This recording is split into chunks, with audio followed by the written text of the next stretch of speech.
Hi, I'm OJ and welcome to What You Want. Today we are looking at the Rolex GMT-Master 2, aka Root Beer 16713. And if you like this watch, you can see this watch on our website, whatyouwant.com. You can also see this watch, and if you like our videos, you can see our videos by subscribing to our YouTube channel. Just go to YouTube and it's What You Want Inc. So today I'm here talking to you about the Rolex GMT-Master 2, aka the Root Beer GMT.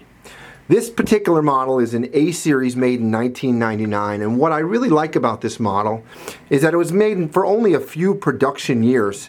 And personally, I've never seen this watch made in a series past the F or the D series, which was about 2004. In the P series, which was the letter series made right after this, they integrated a solid end-link bracelet. That means that this little piece right here, instead of being separate from the actual piece that attaches to the lug, is a solid lug. So it's called SEL, or solid end links. This particular A series is not the solid end link bracelet, but interestingly enough, it does have the gold through the buckle. Now, the two-tone Submariners actually didn't put gold through the buckle until they went to the solid end link bracelet in the P series. And then when they did that, they put the gold through the buckle. But interestingly, on this A series GMT Master 2, the gold does go through the buckle. This is a 40mm stainless steel case with 18 karat yellow gold accents.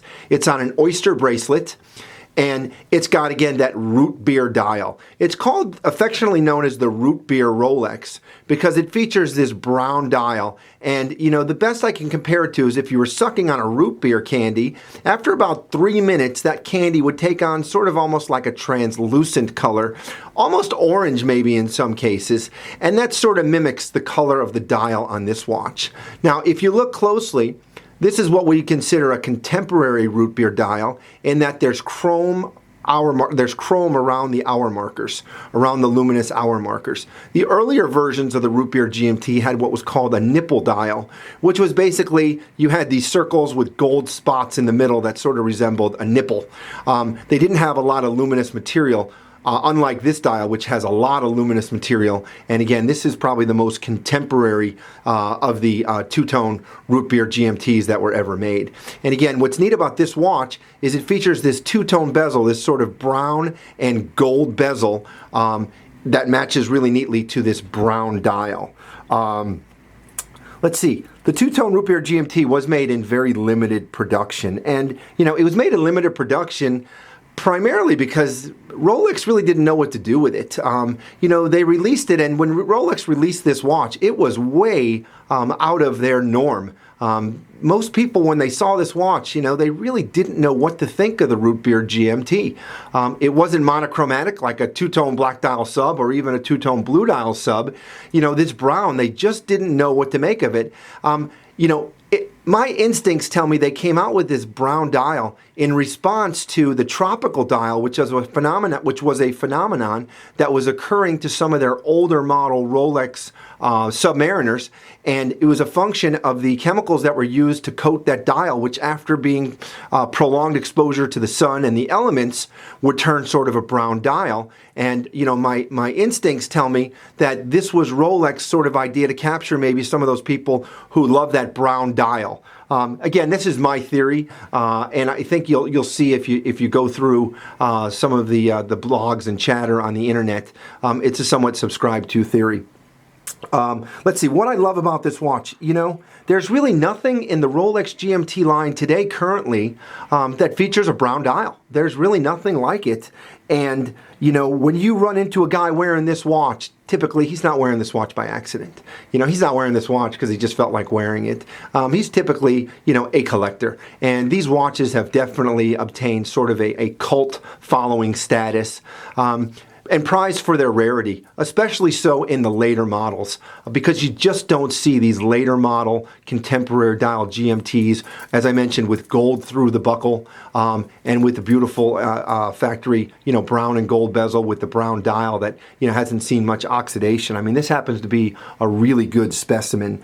And so just to let you know some neat aspects about this watch. So this is a traditional GMT watch, which means you've got your hour hand and your minute hand, but then you've also got a secondary GMT hour hand. That hour hand tracks a second time zone as it relates to this 24-hour GMT bezel, what we refer to as military Zulu time. And what's neat is that this bezel turns both, it's a bi-directional bezel, and all the GMT models feature that bi-directional bezel. The bezel actually allows you to track up to 3 time zones on this watch by using that turning bezel. So the way this watch is set is pretty neat because it's not a quick set date change. Instead, the way it works is if you pull the crown out to the first position, just the minute hand moves, which then, of course, advances the hour hand. But if you pull it out to its furthest position, or I'm sorry, that's what happens when you pull it out to its furthest position. If you pull it out to its first position, what happens is just the hour hand moves. And in effect, that is your date change mechanism. Because by advancing just the hour hand, and you can, spin it around the clock pretty quickly to advance the date changes without moving the hour hand, and it allows you to set the date pretty quickly. But what's also really neat is that you can go backwards and reverse the date, which, anyone who knows watches will tell you this is pretty much strictly, verboten or forbidden on most watches. Most watches, if you try to rewind the date or turn the hour hand backwards beyond 1 revolution, it'll actually break the watch. But in this case, it's part of that sort of quick set date adjustment that allows you, depending on what day it is, to either move the date backwards or advance it forwards.